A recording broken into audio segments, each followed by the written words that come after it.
Palya, pait pa itong kinabuyan eh. Pait mo lang. Eh, gati na yung isura, para ito kayo.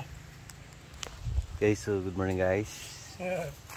Update sa ating ampalaya, edad 77 days. Bulk na sana yung harbisan sa ganitong edad. Pero parang ayaw no, so practical tips tayo dito sa pagpa-farming. No, dito may talong tayong katabi. Dahil mahangin at saka sobrang init. Yan yung mga puno. Yung iba dumadapa. Yan. So update sa area, mahangin, mainit. Ang katabi nating talong, ayan. Pahirapan din, parang di makakaon ang silingan ani gaw. Murag di kakaon silingan ani. Dili ay. Na? So, konting harvest na lang. Pero, kani biyagi, pagmatuto ni gisugod ni sagbot niya, ni abono. Tubig kulang na gaw. Diba kayo, tao yung dahon no? Gah. Sa sigla. Bandol na ng sakit anak. No, so practical tips dito.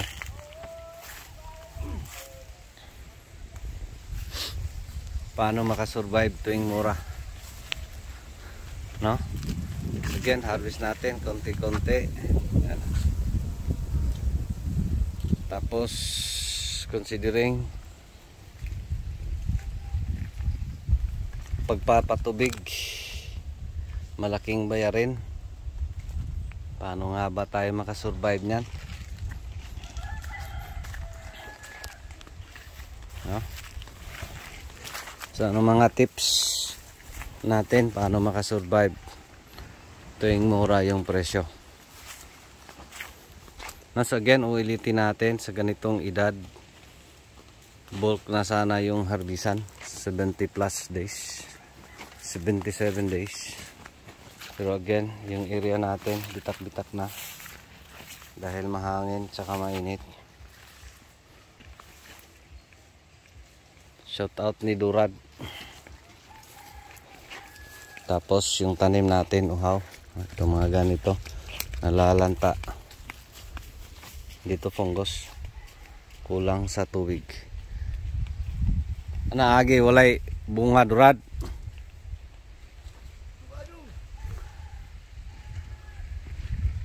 No, so ilang harbisan na ba? Hindi ko na binilang guys. Again, 3 times yung harbisan natin dito. Ngayon ay Wibes, September 5. Siguro ano na ngayon, maximum na yung 300 kilos, no? Kasi wala nang bunga, nahihinog to. Kasi yun nga, grabe yung hangin, init. Shout out sa mga kaibigan natin over Luzon, Visayas and Mindanao. Kumusta sa area ninyo? Kumusta yung pananim ninyo? Kumusta yung presyo ninyo? Dito napakamura, 15 pa rin. Paano tayo makasurvive pag ganun yung presyohan? Paano tayo makasurvive? Napakalaki ng gastos. Tapos napaka-konti ng proceeds. No? So again, may mga tips tayo. Daming hinog to guys. Kasi nga dito sa ganitong sitwasyon, mainit sa kamahangin, uhaw yung tanim. No? So kulang sa tubig talaga. Di enough.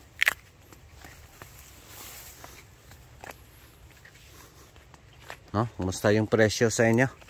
Again dito 15. May 13 pa yung iba. Kawawa.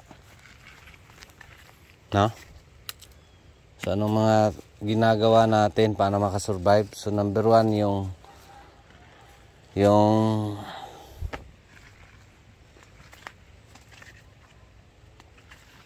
yung ginagawa nating pag-aabono iniba. Yung spraying dito ano na once a week, no? Di na kaya talaga, no? So sa atin is sana man lang may ulan para makasurvive sa gastos. Kasi dito yung tubig ko ano na yung bill 10,000, no? Tapos considering ito mahina yung pagbunga, kunti yung harbisan, kasi di na kaya talaga, no? So ginawa natin yung spraying once a week. Yan yung paraan natin. Di na talaga kaya. Tapos yung pagpapakain natin, no? Kung mapansin ninyo, di na tayo nag-drip. No more drip. Tapos yung pinapakain natin ay ipot na lang, layer, no? Kasi di na talaga kaya. Di na kaya yung expenses over income, no? So dito, yan yung tab natin na dati puro tubig lang. So ngayon ay may puro ipot na. Lagay tayo ng 10 sacks ng layer dyan. So yan na yung pinapakain natin. Dilig, mix, gamit tong mga makina dito, no? So gastos pa tayo sa gasolina, sa tubig, saka sa labor. So ayan, mahirap. So yun yung paraan natin. At least mayroong pang tostos, mayroong pang suhol, mayroong pang sahod ni Durad, no? Di rin naman pwede na sige Durad, huwag ka nang magtrabaho kasi negative tayo. Di rin pwede kasi kumakain din yung mga yan, may pamilya ding mga yan. So sa atin is tiis-tiis lang muna. Sana magbago pa. Again, isang buwan na, yung presyo natin dito ay mura, no? So ito yung worst, no?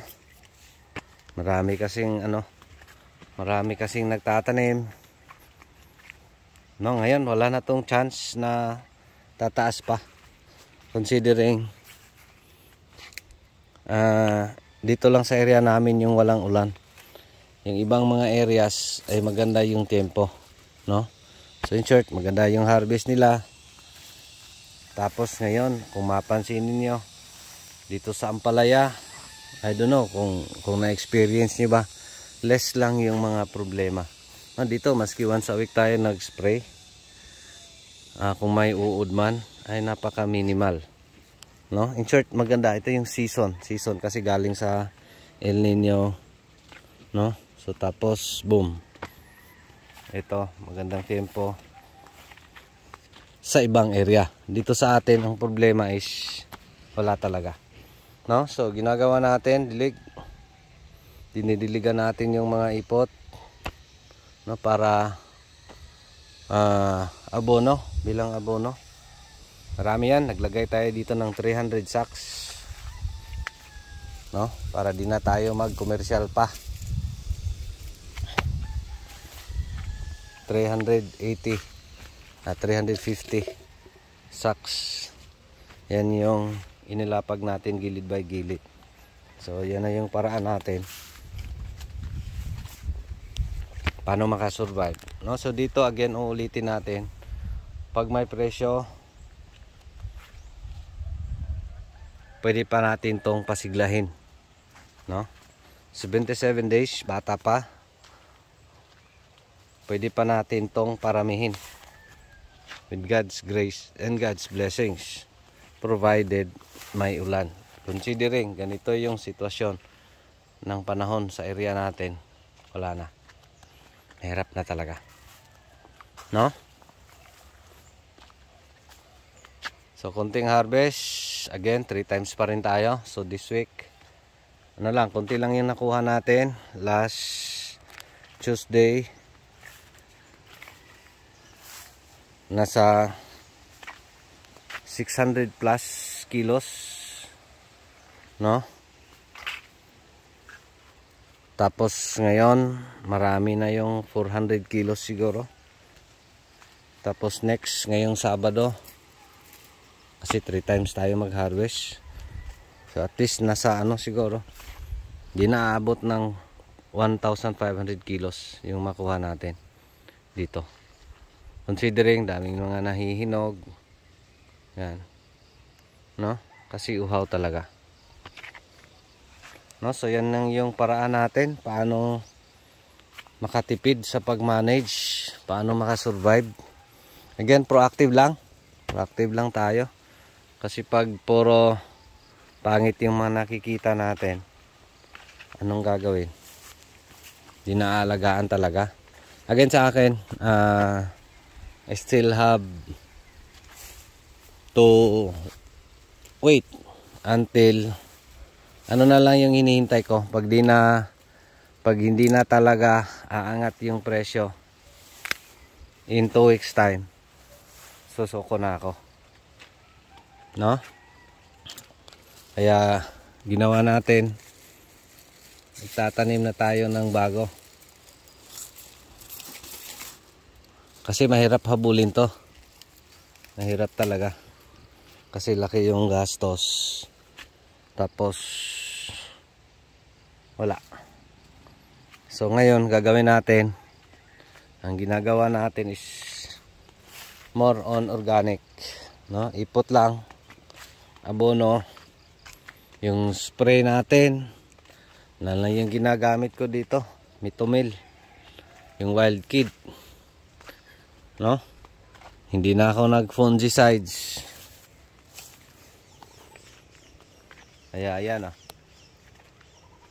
itim na, kasi di na kaya talaga. Di na nag-foliar. Di naman talaga yon. Minsan lang naman tayo gumamit, no? No? Kasi that's unnecessary na. So again, sa atin dito, tubig, ipot. Yan lang yun talaga yung ginagawa natin, no? So ngayong week, bumabagsak na yung harvest. Last week, marami pa doon, no? So ngayon ay konti na, considering tapos ano pa, may nagbabanta pang bagyo. Again, Luzon pa rin. Mangyari kasi sa area natin, guys, pag bagyo sa Luzon, dito sa Southern Cebu, yung Northern Cebu lang yung uulanin, no? Dito sa southern part, dito tayo sa Argao, walang ulan pag may bagyo yung Luzon. So yan yung masaklap, tapos habagat pa, so wala talaga. So mangyari ito, bitak-bitak, no? Dito grabe ka dry, nasusunog, doble na yan, may fungus at saka may uhaw. Yung mga ganyan talaga ito sa corner, kasi grabe yung init saka hangin, ganun yung mangyari, no? So yun lang, practical tips paano i-manage yung mga tanim tuwing mura, paano makatipid sa pag-aalaga tuwing mura, paano makasurvive, no? Sa atin, again, laban lang at saka patuloy lang, no? So ito lang yung harvest today.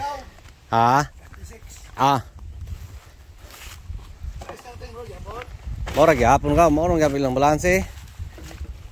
Ala sag mahala. Wala gid. So dito Ang manatad na pitwan. Ay, gaw kasi alihan ka.